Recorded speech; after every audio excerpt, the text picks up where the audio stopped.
Pour vous faire une confidence, je pense que la visite de Shkofia Loka devrait être assez plaisante. Cette cité a été fondée au Xe siècle. L'endroit est à 25 km au nord-ouest de Ljubljana.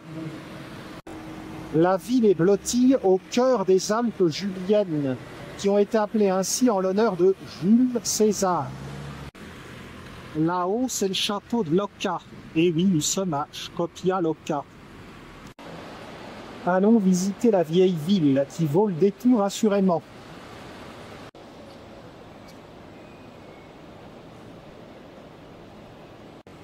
Empruntons cette petite passerelle. Vous allez voir qu'il y a plusieurs ponts à Shkofia Loka, plus beau que celui-ci.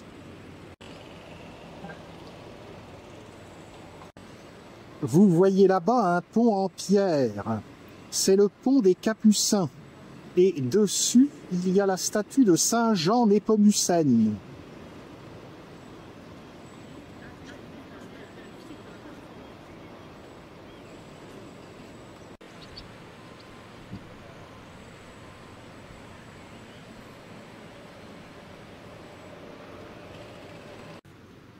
Le slovène, comme je le comprends.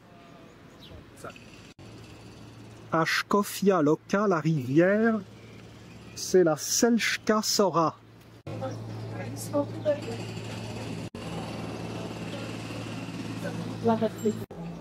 Cette église est l'église Saint-Jacques.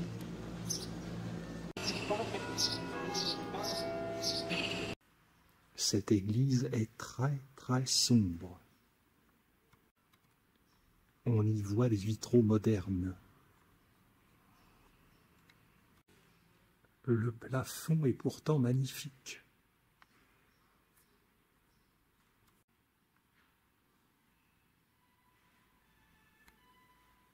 Sainte Thérèse de Lisieux est même arrivée en Slovénie.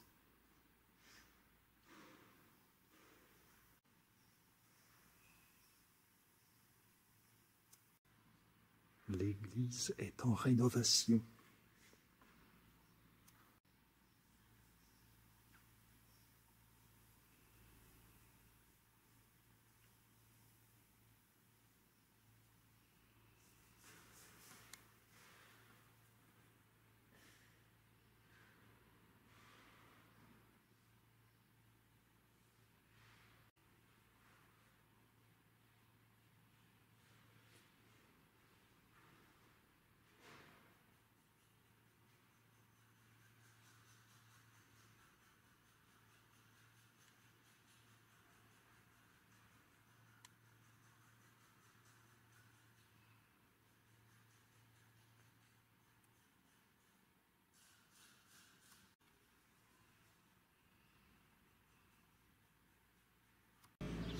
Et les nervures dans cette église sont bien jolies.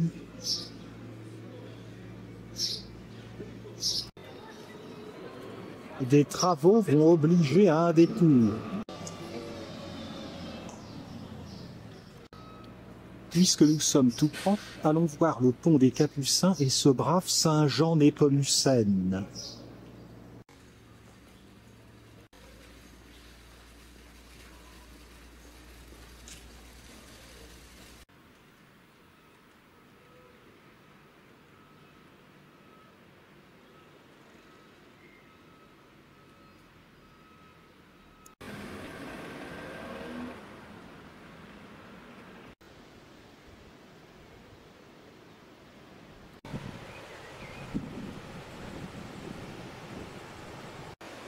Par là, c'est la départementale et par là, c'est la voie rapide.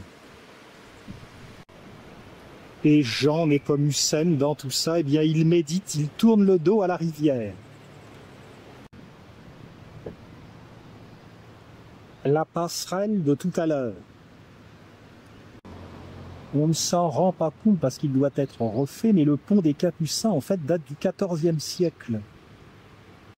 Justement, à côté se trouve l'église des Capucins.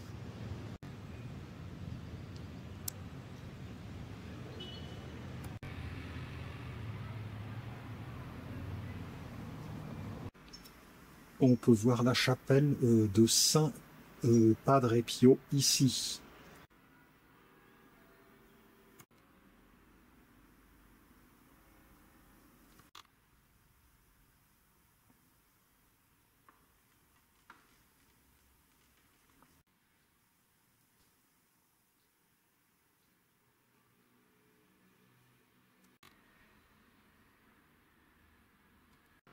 La vue sur le château de Lucca. Mais retournons dans la vieille ville pour voir les curiosités.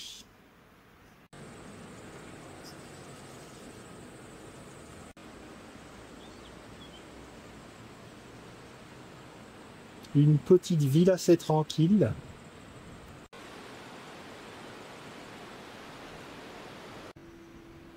Mignon quand même ce petit coin. En remontant, encore une autre église. Bon, vous allez me dire que nous n'avons pas vu l'église des Capucins qui était fermée à part la chapelle.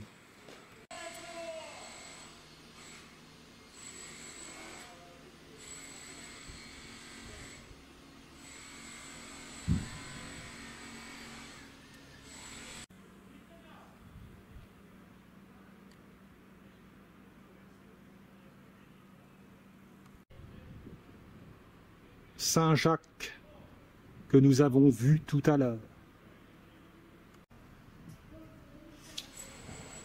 Chiesa delle Suore.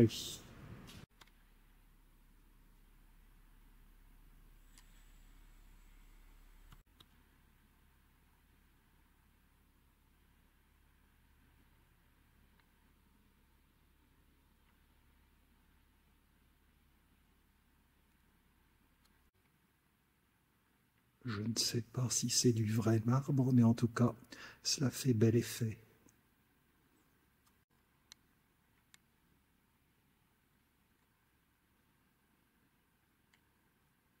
L'hôtel de Joseph.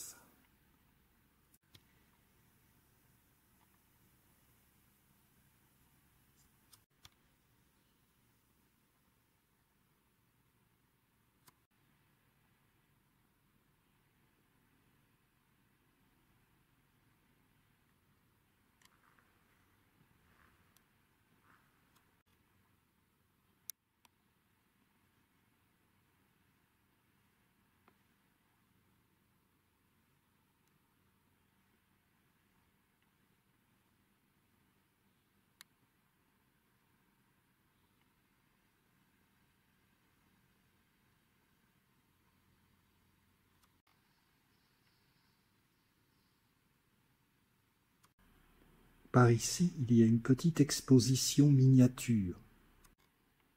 Avec une légende en slovène, évidemment, je ne peux pas vous raconter, mais je vois ici un théâtre dans lequel se passent de tristes événements.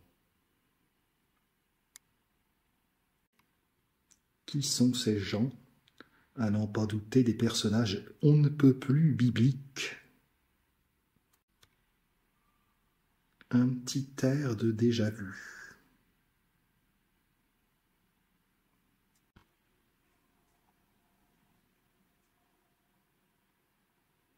Et puis, s'il n'y en a pas assez pour tout le monde, eh bien Jésus peut multiplier les pains.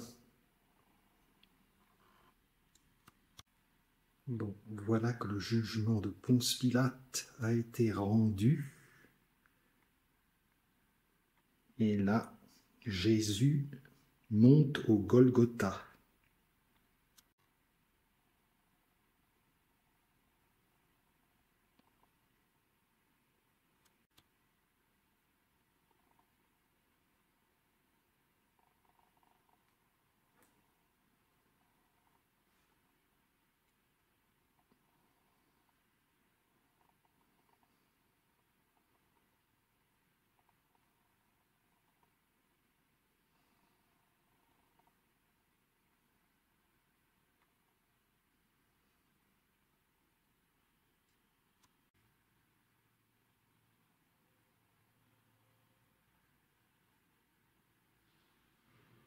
Sortons.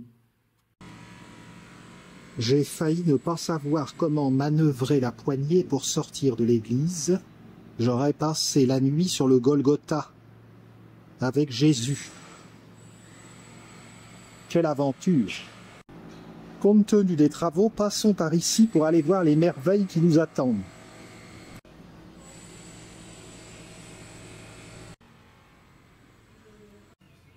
Ça n'est pas très facile de passer au milieu du chantier, carrément. Mais on voit que tout ceci a été magnifiquement repavé. On voit aussi que ce n'est pas un programme de petite envergure. Allons de ce côté. On peut apercevoir une belle maison, la maison Oman. Remarquez ces fresques.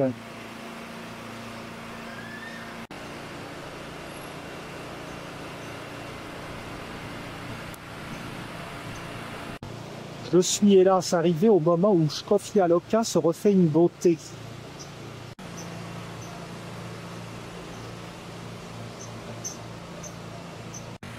Je suis ici à l'extrémité de la Mesni Torg.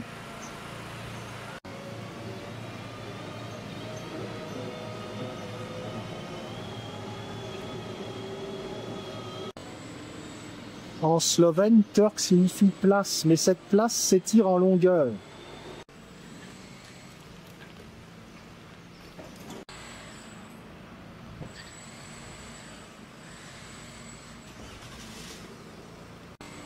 Fontaine de 1883.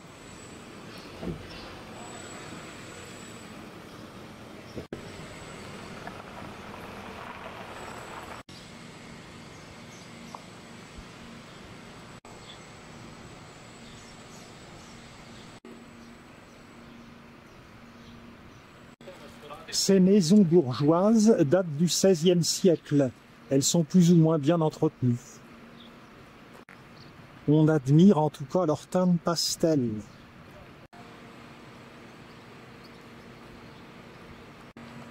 La colonne mariale trône sur cette place. Elles étaient souvent élevées dans l'Empire d'Autriche pour saluer la fin de la peste.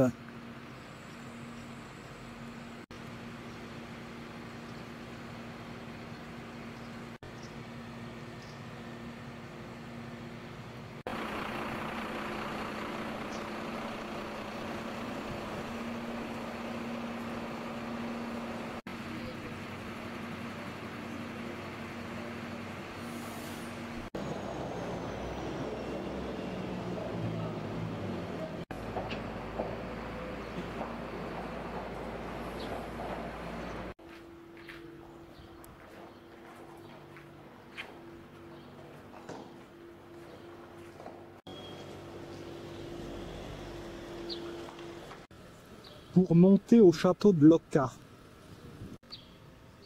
Il a plutôt fière allure, ce château de Loka. Avant d'aller voir le château de Loka, je vais descendre vers la rivière pour voir un autre pont, le pont du diable, figurez-vous. Et s'il a cette réputation, c'est parce qu'on dit que Lucifer et ses alliés viendraient y jouer de temps en temps. Encore une de ces églises dont la Slovénie est parsemée. Ça descend, c'est bon signe.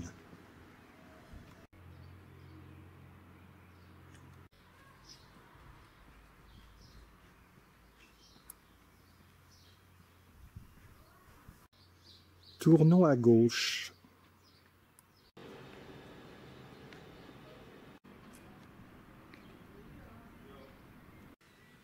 Ce doit être par là. Là encore une petite chapelle. Nous allons voir si je me suis trompé de route. J'entends la rivière en tout cas. Voici le pont du diable.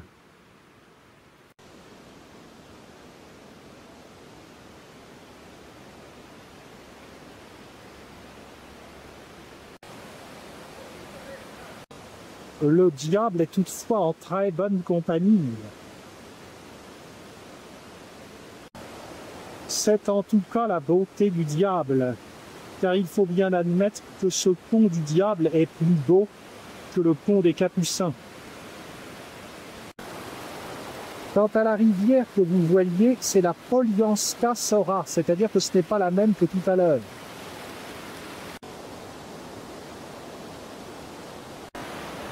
L'endroit est destiné à la baignade pour les locaux. Il faut cependant faire gaffe à cause des courants apparemment.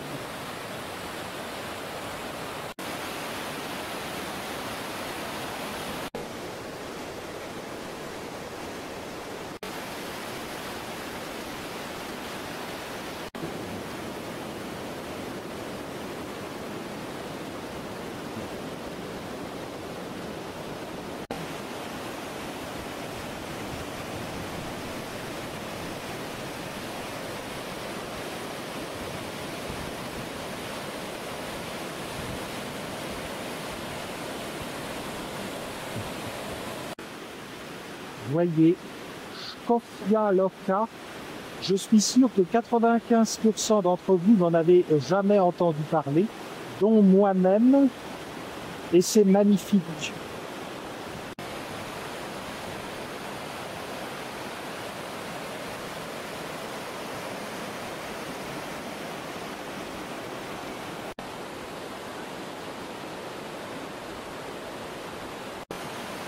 À présent, prenons la direction du château de Loka. Vraiment, pour moi, il n'y a pas photo. Ce pont est beaucoup plus beau.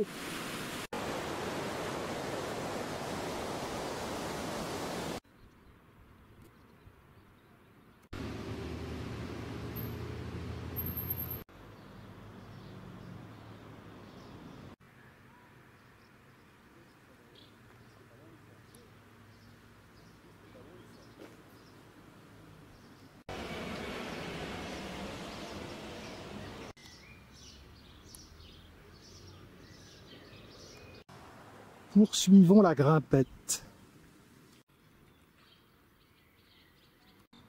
J'ai dit que le château datait du XIVe siècle, mais il a subi les conséquences d'un séisme en 1511. Il a été retapé, et donc c'est dans cet aspect que vous le voyez maintenant.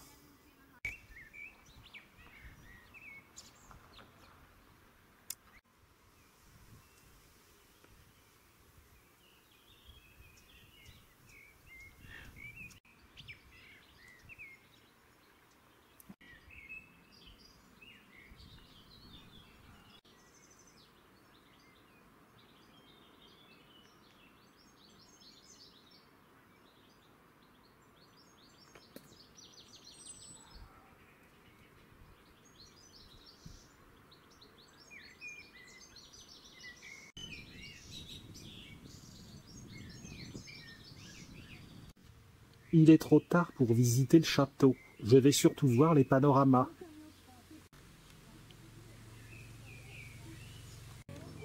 Le drapeau de la Slovénie avec le blason du mont Triglav flotte sur le château de Loka.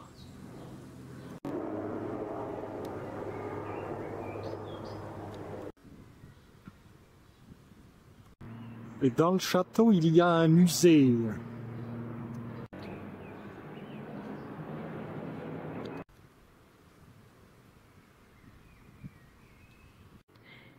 Un Razgledna Toshka, je ne sais pas ce que c'est, mais un viewpoint, oui.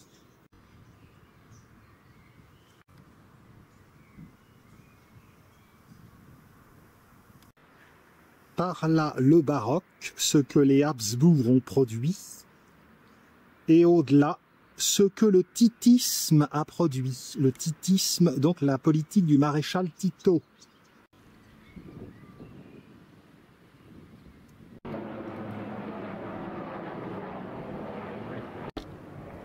Belle vue sur les Alpes juliennes.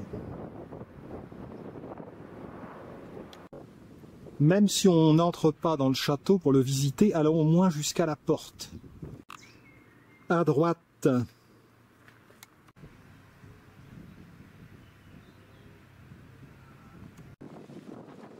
petit jardin et un endroit pour boire à l'entrée du château.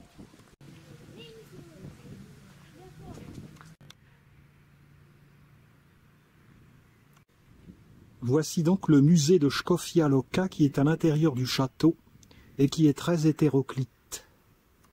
On y trouve des peintures, des animaux empaillés, des documents sur la Seconde Guerre mondiale. Il y a vraiment de tout. Y a-t-il d'autres panoramas? Pas véritablement. Il faut sans doute être dans le château pour les voir par les fenêtres. Voilà pour la visite rapide de Škofja Loka. J'espère que vous aurez été charmés par cette cité baroque. À bientôt.